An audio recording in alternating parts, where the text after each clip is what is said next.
Hello friends, welcome to Easy Kick Samir. Today's special sweet recipe தான் உங்ககிட்ட share பண்ண போகிறேன். லாப்ஸி ரொம்ப டேஸ்டியாக இருக்கும். ஹெல்த்தியான ரெசிபி, ஈஸியாக குக்காகவும் பண்ணிக்கலாம். ஒன்ஸ் நீங்கள் செஞ்சு பார்த்தானா அடிக்கடி செய்வீங்க. அந்தளவுக்கு டேஸ்ட்டு சூப்பராக இருக்குங்க. வாங்க எப்படி பண்ணதுன்னு பார்க்கலாம். உங்களுக்கு என்னோடய வீடியோ பிடிச்சிருந்தால் லைக் அண்ட் கமெண்ட் பண்ணுங்கள். சப்ஸ்கிரைப் பண்ணி பாருங்கள். ஃப்ரெண்ட்ஸ் அண்ட் ஃபேமிலிக்கு ஷேர் பண்ணுங்கள். வீடியோவை ஸ்கிப் பண்ணாமல் பாருங்கள். இதுக்கு ப்ராக்கன் வீட் தான் எடுத்திருக்கேன். உடஞ்ச கோதுமை தாங்க, எல்லா சூப்பர் மார்க்கெட்லையும் ஈஸியாக கிடைக்கும். இப்போ இதை வச்சு தான் நம்ம இந்த ஸ்வீட் ரெசிபி பண்ண போகிறோம். அப்புறம் ஃப்ரைங் பேனில் எடுத்து ஒரு ஸ்பூன் அளவுக்கு நெய் விட்டுக்கலாம். இப்போது இந்த கோதுமை நம்ம நல்லா ஃப்ரை பண்ணி எடுத்துக்கலாம்.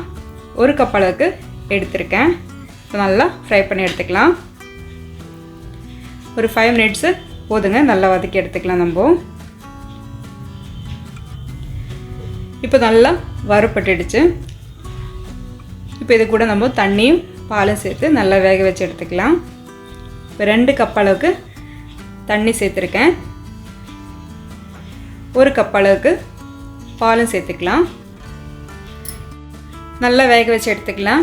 ஃப்ரைங் பேனில் வேக வைக்கும்போது டைம் எடுக்க தான் செய்யுது. அதாவது 30 மினிட்ஸோட டைம் எடுக்கும்.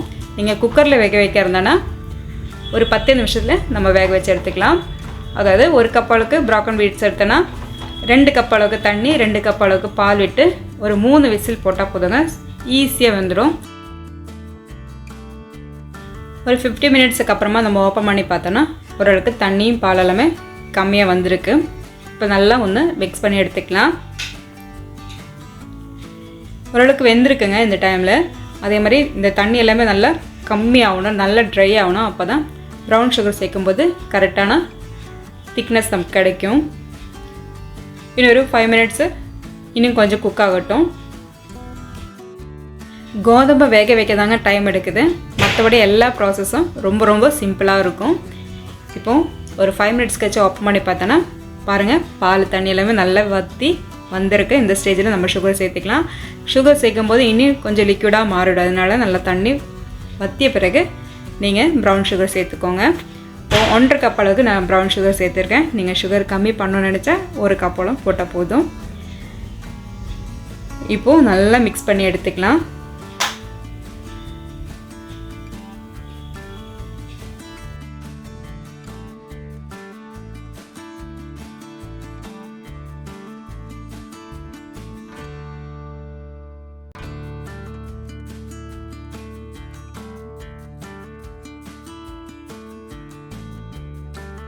நல்லா மிக்ஸ் பண்ணி எடுத்தாச்சு.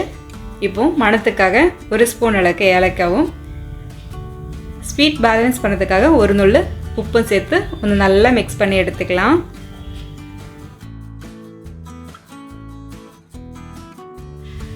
நல்லா மிக்ஸ் பண்ணும்போது நீங்கள் இடையில நெய் சேர்த்தானா இன்னும் நல்லாயிருக்கும்.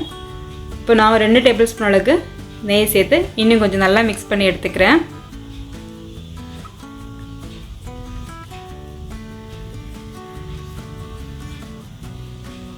இதோட டெக்ஸ்டர் பார்க்கும்போதே நமக்கு டெம்ப்டிங் ரொம்ப அதிகமாக இருக்குங்க. அந்தளவுக்கு சூப்பர் டேஸ்டியாக இருந்தது.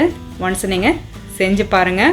ஃபைனலாக இன்னும் கொஞ்சம் டேஸ்ட் கொடுக்கறதுக்கு நட்ஸை நம்ம நெய்யில் ஃப்ரை பண்ணி சேர்த்துக்கலாம். நான் கேஷ்யூ மட்டும் தான் எடுத்துருக்கேன். நீங்கள் உங்களுக்கு பிடிச்ச நட்ஸு அண்டு கோகோனட்டு கூட நீங்கள் சின்னதாக கட் பண்ணி இதில் ஃப்ரை பண்ணி போட்டால் இன்னும் டேஸ்ட்டு சூப்பராக இருக்குங்க.